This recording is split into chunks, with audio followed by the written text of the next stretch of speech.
Hi, thank you for joining me at Believe the Bible, where we believe the Bible 100%, including that first verse that says, God created the heaven and the earth. And then we find in John chapter 1 and in Colossians chapter 1 that it was Jesus Christ who created all things, and there was not anything made that was made except by Jesus Christ. Even though the word Jesus Christ is not in the first verse of our Bible, we know that it refers to Jesus Christ as the Creator.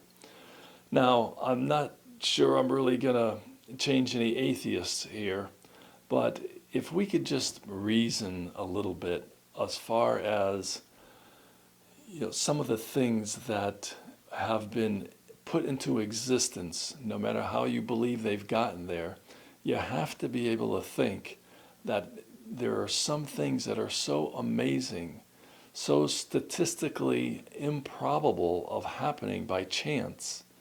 We have to say that maybe there's someone or something that designed it, something that is outside of time and space and matter that can create these things that would put these in existence and keep the laws of nature in order. And I put together a list of a number of things. So this is going to be one of 4 or 5 just quick lessons on things to think about of the amazement of what the creation is, or the design, if you want to use that word. Because you can't just look at things. You see this nice Ferrari driving down the street with new mag wheels and everything else on it, and GPS and so forth. You cannot think that that thing just happened by time and chance over billions of years. What reasonable, what intelligent person would think that that device, that machine, can be developed that way? Well, that machine is so simple and so non-complex compared to the solar system, nature, the human body, and the systems that are in the human body.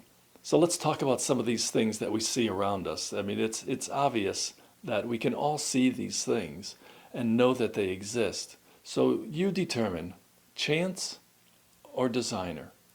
Number 1, the air we breathe and the water that we drink are here at the right time, an unchanging formula for our existence.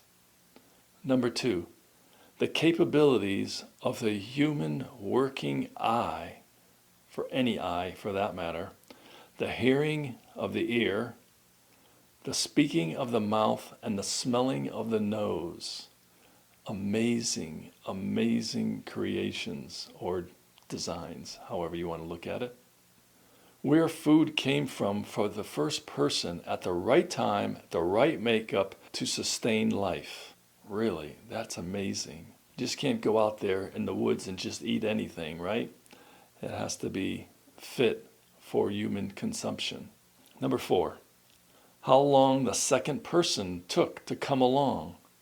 If more than just 100 years, there'd probably be no mate. You think about it. We know today birth happens from conception, which happens from a male and female getting together. We don't need to go any further on that. If there was the 13.8 billion or 20 billion, it's a moving target, how many billion, what's a billion here or there anyway? That things evolved. If that were the case, how long did it take to the second one to evolve? Was that another 13 billion years? Is it really 27.6 years? It kind of gets a little ridiculous. And number 5, I'll call it quits on this one for today. Why, if anything, left to itself, will rot. It'll decay. It'll break down. And when do people think that evolution started reversing this process that we have now? And how and why did that happen? I love science. Science is great. True science, accurate science, science that's observable and repeatable is awesome. I love it. But false science, made-up science, conjecture and speculation and theories that don't work and are just made up is a fallacy and shouldn't even be considered.